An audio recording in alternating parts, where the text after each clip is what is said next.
সংবাদের ভিত্তিতে ঘড়িসারে আমরা সরকারি খাল দখলের বিষয়ে তদন্ত করতে এসে এবং এখানে খাল ভরাট সংক্রান্ত বিষয়ে ব্যবস্থা গ্রহণ করতে এসে আমরা গোপন সূত্রে খবর পেলাম যে এখানে সরকারি খালের জমি বিভিন্ন অবৈধ জাল দলিল তৈরি করে এটা সম্পত্তি হস্তান্তর করা হয় এবং সেই তথ্যের ভিত্তিতে আমরা আজকে বারুইপাড়ায় একটা বাড়িতে অভিযান চালিয়ে তল্লাশি করে আমরা অবৈধ জাল দলিল তৈরির বিভিন্ন সিল, বিভিন্ন মৌজা ম্যাপ এবং জাল দলিল আমরা পেয়েছি।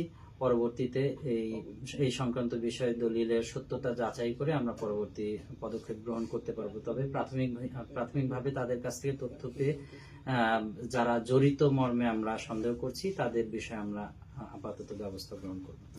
কি পেলেন স্যার?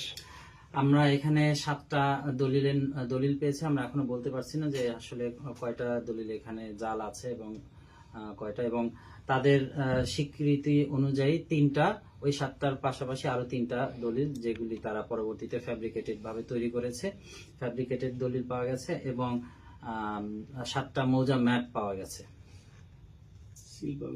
এবং কিছু সিল পাওয়া গেছে। সিলগুলো কাদের? একটা সিল রয়েছে এসিল্যান্ড ভেদরগঞ্জের, তারপরে ঘড়িসার ইউনিয়নের সরকারি গোল সিল পাওয়া গেছে, ইউনিয়ন পরিষদের প্যানেল চেয়ারম্যানের সিল পাওয়া গেছে এবং আরো একজন সদস্যের সিল পাওয়া গেছে। Thank you sir. এছাড়া কাউকে আটক করলেন কিনা? আমরা ঘটনাস্থল থেকে একজনকে আটক করেছি। আপনার নামটা কি? প্রান্ত নামে একজন সমস্ত দায় স্বীকার করেছেন। তার ভিত্তিতে আমরা একজনকে আটক করেছি এবং তার বিরুদ্ধে নিয়মিত মামলা ব্যবস্থা গ্রহণ করা হবে।